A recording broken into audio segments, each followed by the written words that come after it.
The coveted Italian work visa. Since this is a topic of frequent discussion, I would like to address this and tell you how I got my visa per lavoro autonomo and how then I got my permesso di soggiorno and subsequently my carta di soggiorno illimitata. To find out how you can get your Italian work visa, keep watching this video.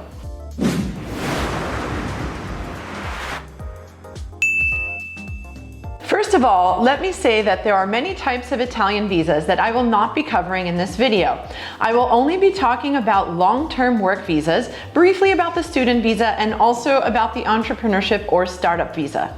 Also, as a disclaimer, I am not an immigration agent, an immigration lawyer, or even an expert on Italian immigration. It's just that I'm a person who's gone through the process of applying for a visa myself and have been successful with it, so I hope to help others with my experience. Also, keep in mind that my results may not be typical.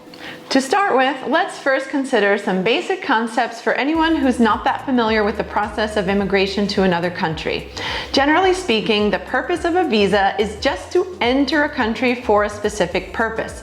You've met certain requirements in terms of documentation, you've passed a security check, and you're okay to enter. But that visa doesn't necessarily need to cover the entire period you're in the country. Let me explain how that works. Once you've entered on a visa, you need to get a permesso di soggiorno, or permit of stay. Once you have a permit of stay, you can later apply for your Italian residence. And once you've had Italian residence for at least 5 years, you can apply for the carta di soggiorno. Nowadays, it's called the permesso di soggiorno EU di lungo periodo, therefore long-term permit of stay. And it's usually unlimited or illimitata, meaning it has no expiration date. You only need to make certain updates like change the photos, update your address and your marital status or any other information that has changed. And in the past you had to do that every 5 years, and now you need to do the update every 10 years. Meanwhile, your initial visa will have expired, and it's the permesso di soggiorno that takes over as the legal document that allows you to stay in Italy. So your takeaway is a visa is just to enter a country, and because of this, you must obtain it outside of Italy, in the embassy or consulate of Italy in your home country. The good thing is that you only need to do this once as long as you stay in the same category. If you change from, like, say, student visa to work visa, then of course you'll need to apply all over again.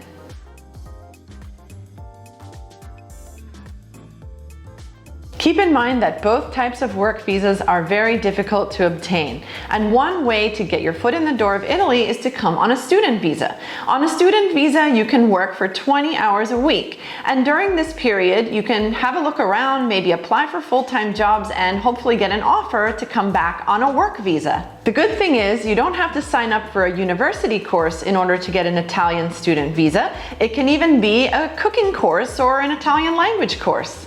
There is also a seasonal work visa, which I will not be covering in detail, but I wanted to mention it as an option for anyone who wants to come for a short period of time initially.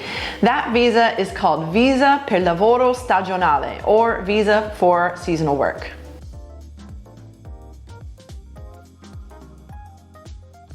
Now, about long-term work visas. There are two types of work visas in Italy. One is called visa per lavoro subordinato, and the other is visa per lavoro autonomo. I have the visa per lavoro autonomo. Let's go one by one. The visa per lavoro subordinato means you're working full-time for one single company. You'll need to have a set number of hours of 40 hours per week in order to obtain this visa. The visa per lavoro autonomo is for independent work, for people who may work for many different companies or clients, like freelancers, consultants, professionals offering services, or if you want to open a business. For both types of visas, you will first need to get a place in the flusso, or annual quota.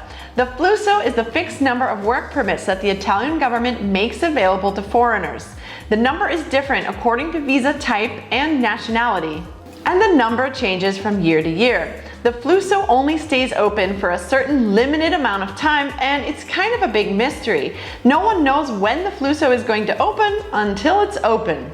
I've put a link below in the description of this video where you can learn more about it, and you can always Google Decreto Flussi for more information.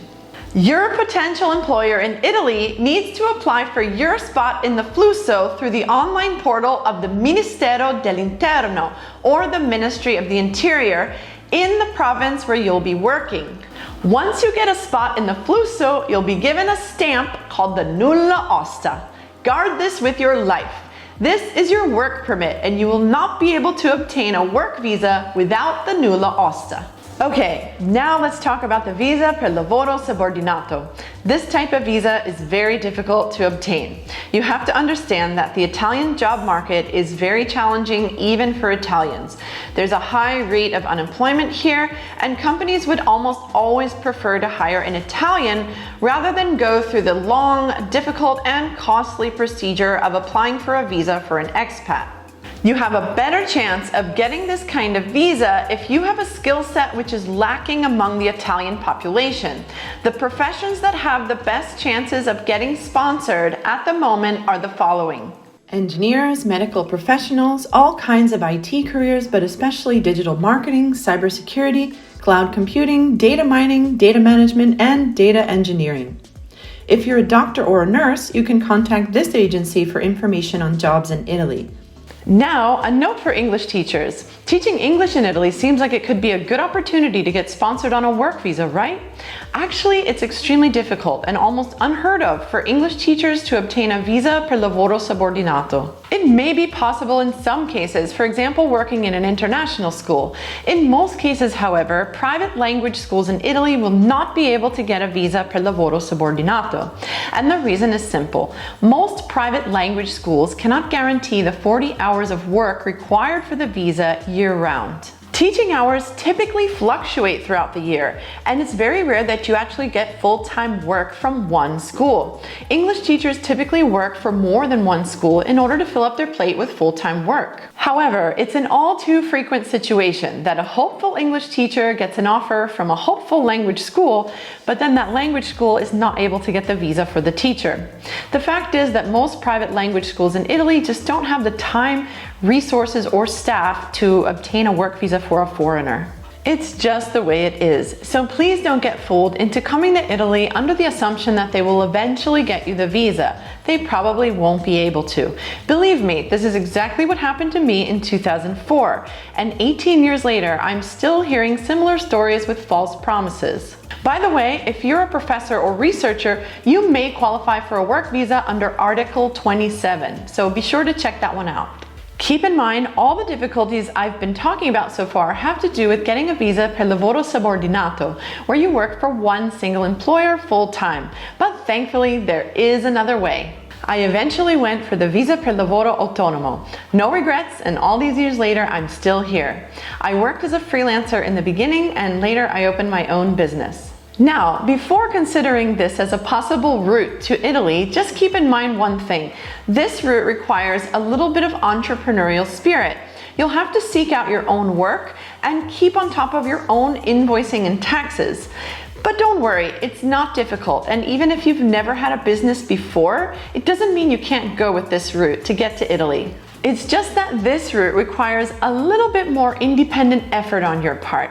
By the way, for some information and advice about doing business in Italy, check out this video. So why apply for this type of visa? First of all, it's usually easier to obtain it. There are usually more places available in the flusso because fewer people apply for this type of visa.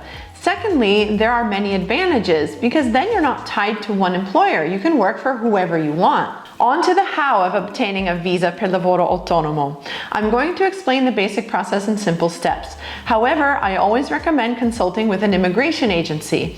One such agency is Agenzia Norviato, but he works mostly in Vicenza. It's always better to go through an immigration agent that's working in the city that you plan to move to in Italy, since they will have their own connections with the local immigration authorities. All right, so it went like this. I got an offer to work for a school on a freelance basis. That school's accountant drew up a document stating their intention to engage my services. With that document and my passport, they applied for a place in the flusso. I got a place in the flusso and the nulla osta. They sent those documents to me in the US. I took that nulla osta, my passport, and other documents to the Italian embassy in my state. Then I picked up my visa and, after celebrating, headed to Italy. Please note that I got my visa in 2005, but the process is still mostly the same except that some parts moved online. Another word of advice about getting the visa per lavoro autonomo. Once you arrive in Italy, you will need to open a partita IVA, which is a business tax ID number. And then you'll need to find a competent commercialista or accountant to help you file your taxes every year. The good thing is, as a freelancer, you're not tied to one company. You have the freedom to work for different companies and the potential to make more money. Then, if one company goes under, you can always find another one. As a freelancer or consultant, you have control over your time and over your life. You can take vacations whenever you want. Of course, you work a lot too. In many ways, you may even work more while having your own business or your own activity. But at least then you're working for yourself and not someone else. The last visa type is the Italian startup visa. Nowadays, the Italian government is trying to encourage innovation, and they want to attract entrepreneurs in certain fields to come and open their business on Italian soil. You can apply for this kind of visa in two ways: direct application form to the Italian government or a certified incubator. The links to apply for this visa via both methods are down below in the description of this video. And the good thing is all the instructions are in English. The investment required currently to qualify for this visa is 250,000 euros. One more visa option is the recently introduced digital nomad work visa, which is not subject to the flusso. So if you work virtually, independently, or through a company, be sure to check that one out. As a final note, I would like to say that if you want to come and live and work in Italy, there are several things that you need to understand. First of all, this is a different country. Things work very differently here. You may not have procedures that are as clear or as straightforward as what you're used to. There is a lot of bureaucracy here, and things take a really long time. You might find that it's like a big black hole. You don't know where your documents went or when you'll get an answer. You need to exercise a lot of patience and persistence, and no matter what, always be polite and respectful to the authorities, as that will get you a long way. Remember that this is Italy, and the beauty of living here far outweighs any difficulties you may experience. If you can accept those difficulties and those uncertainties, you'll be just fine here. I hope this video was helpful for you, and I wish you all the best of luck with reaching your dreams in Italy. Don't forget to subscribe to get more videos on life in Italy, intercultural skills, and business abroad. Bye for now.